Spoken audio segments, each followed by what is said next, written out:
Finovate showcases cutting-edge banking and financial technology through a global conference series featuring short-form demos and thought leadership. Now, the conversation continues on the Finovate podcast.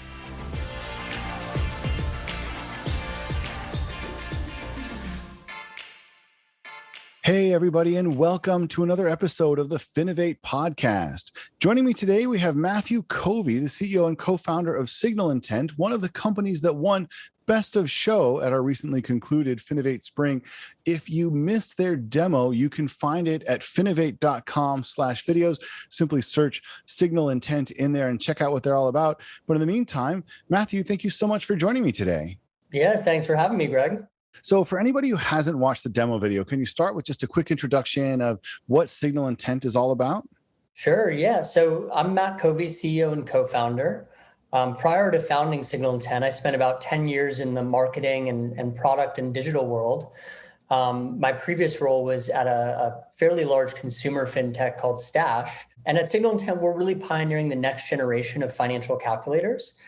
Calculators are a tool that exists on 9 out of 10 banking websites, but the options that exist really haven't kept up with the times. So we work with banks, credit unions, and other financial institutions who really want to enhance their digital experiences, update their website, and really have modern digital tools that help them compete in today's landscape.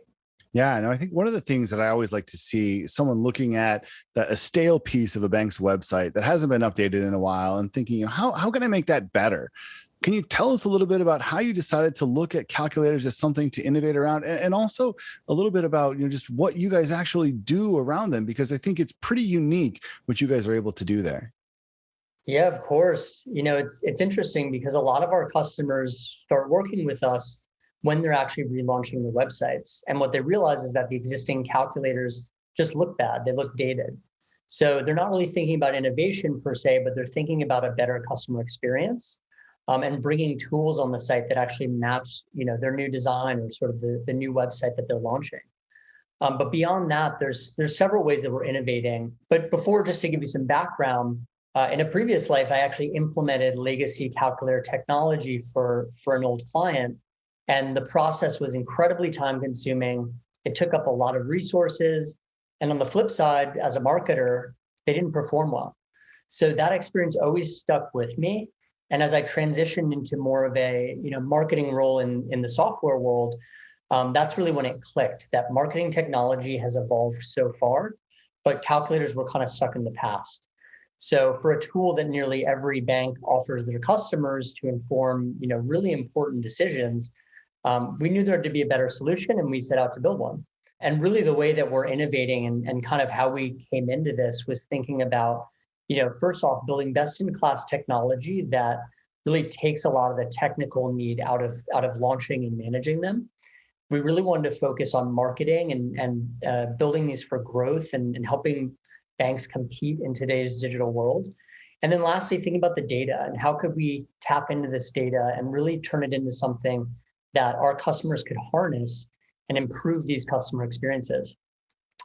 And just looking at some of the websites like NerdWallet or SmartAsset, they're cannibalizing a lot of this traffic, and calculators are a huge part of the strategy. So the difference between the winners in the digital space and the ones that aren't winning, there's a huge innovation gap, and we're looking to close that gap. Yeah, no, absolutely. And I think you're right. It's something that there is a big gap, and it's something that's obvious to customers, right? It should be obvious to everybody on this side of the coin as well. But clearly there are certain tools which are helpful and customers are responding to those. And then there are others that aren't. So taking a step back and just kind of getting into the really nitty gritty, like what do you actually provide your customers? What's the real source of value there, aside from obviously having something that, is a little bit more customer friendly?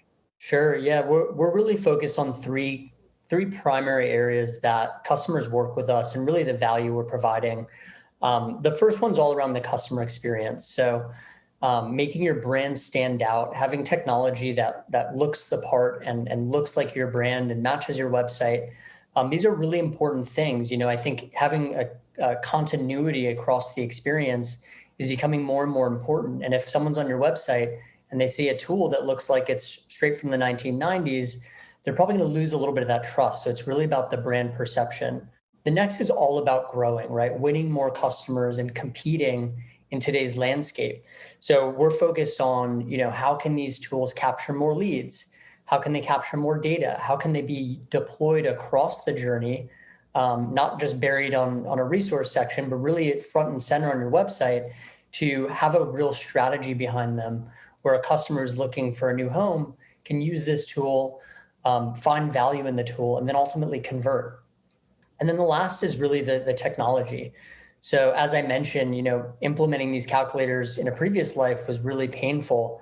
So we're really focused on technology that puts marketers, it puts non-technical users in control. And I think what happens as a result of that is we're seeing our customers really get hands-on with the strategy, make changes, and really think of these as sort of a living, breathing extension of their day-to-day, right? So it's not just set and forget it. It's actually a part of your strategy now.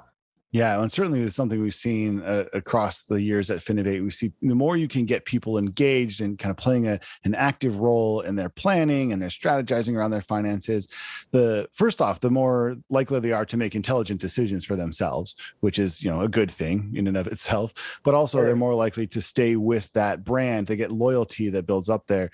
Now, one of the things that I thought was really interesting is the idea that you can get data from people through calculators that they might be hesitant to give you in other ways, because if you go up and ask somebody, how much do you make, there's going to be this natural, wait a minute, hold on, that's not your business. But you got me thinking about what I put into calculators, and I go in and play around calculators, and I don't think twice about entering in real numbers there to try and just see what the different scenarios are. And you really got me thinking about this, because it's something that I certainly do myself. And I would imagine a lot of other people are in the same kind of boat, where when it's time to actually use a tool that can help them plan, they're much more willing to share. Can you talk a little bit about that dynamic and how you guys are able to use that to really provide something useful to the financial institutions that engage with you? Yeah, absolutely. That's a great question, and something that we think a lot about. And what we've realized is that people are willing to sacrifice data if there's a value exchange. If I'm entering, if I'm looking to calculate how much home I can afford, I'm not going to know that calculation. So the calculator kind of becomes essential to really understand that. And then on the bank side, this is information that the bank can actually use to kind of help guide you and help, move you along and make the right decision. So there's a lot of value in actually filling that data out, not just in the result, but potentially what happens down the line. And ultimately, one thing to note is 91% of consumers say they're more likely to shop with brands that provide personalized experiences. And 90% are willing to share behavioral data for cheaper and easier experience. So the data is pretty clear. Customers are willing to sacrifice that little bit of data in exchange for, a better offer, a better customer experience. Maybe it's your bank just knowing a bit more about your profile and helping you make a smarter decision. So I think we've seen the willingness to sacrifice that data is pretty clear, and ultimately, our business model is not going off and selling that data. It's strictly to help our customers utilize to provide a better experience. So we're really focused on first party data and really keeping it that way and making sure that our customers succeed as a result. Yeah, and I think one of the things that is really difficult, this dynamic that exists sometimes in financial services and in fintech is, if you are going to engage with a service provider, whether it's a bank or an investment firm or whatever, you need to, at some point as a consumer, have a level of trust in them. You need to obviously understand that they're going to have access to a lot of personal information about you, and a lot of times, that those relationships can really be important.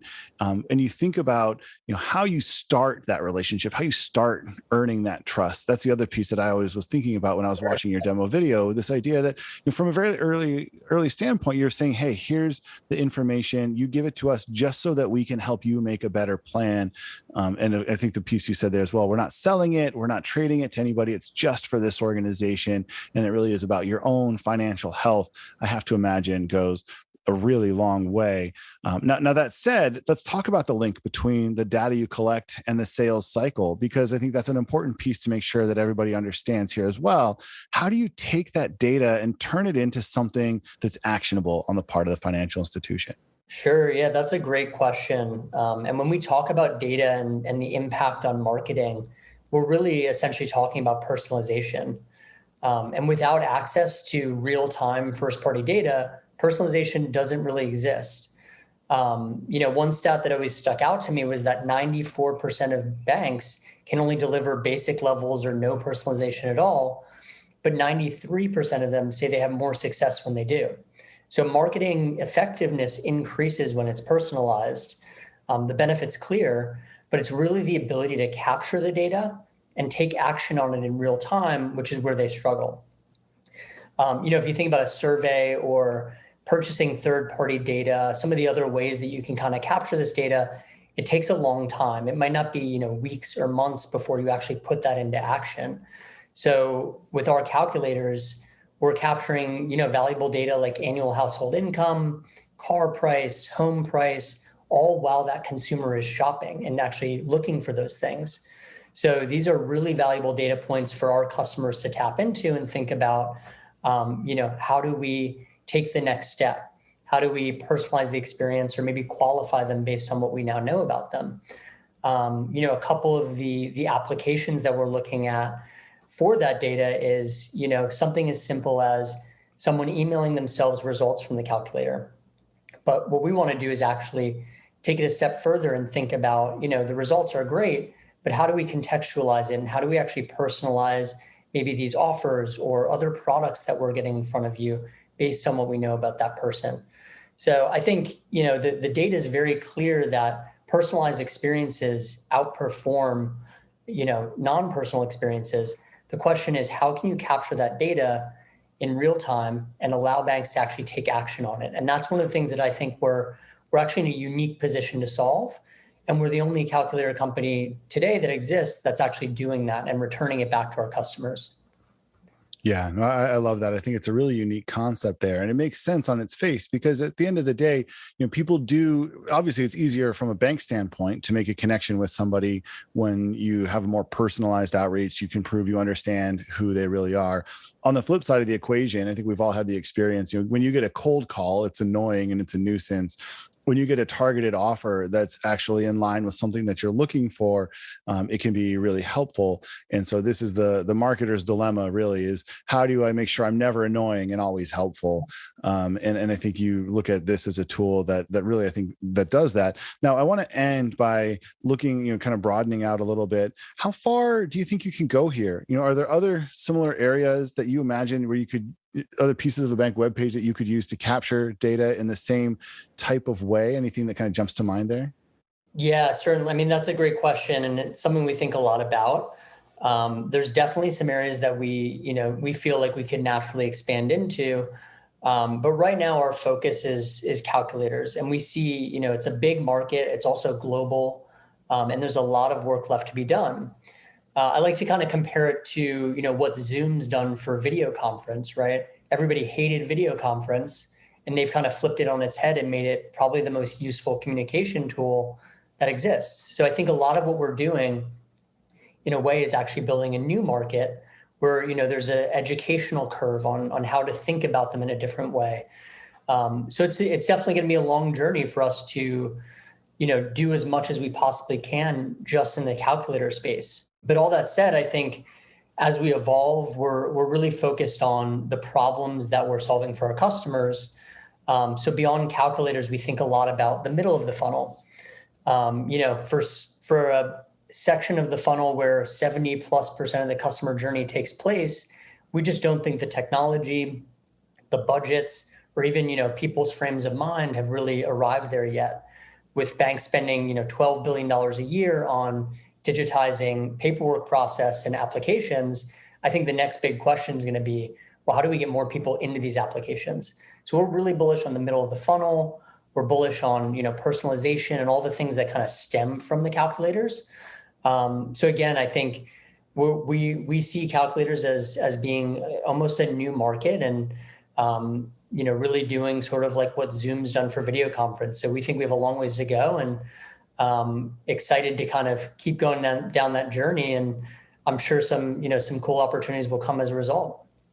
Yeah, no, I'm sure they will as well. And I think that, for me, one of the big takeaways that I would encourage everybody who's listening to this, look at the areas of your web page that aren't doing anything for you and think about how can you make them better? How can you make them into something that actually provides a service for you, provides a service for your client? There's always going to be information on your web page that has to just be there, that has to, serve that function. But, we're at a position now where we've got the ability through companies like Signal Intent, where you can take these pieces and turn them into actionable pieces that really do a lot of good work for you. So again, the company is called Signal Intent. Check out their video at finovate.com. Congrats again for winning Best of Show at FinovateSpring. Matthew, it's been a pleasure chatting. Thanks so much. All right, Greg. Thanks a lot. Appreciate the time. The Finovate podcast is produced by Informa Connect in association with Provoke.fm Media. Check out Finovate.com for information on Finovate's upcoming shows and to learn how you can get involved. The discount code Finovate Podcast will save you 20% on tickets to all of our events. And you can email us at info@Finovate.com for information on sponsoring, speaking, or demoing. Thanks for listening.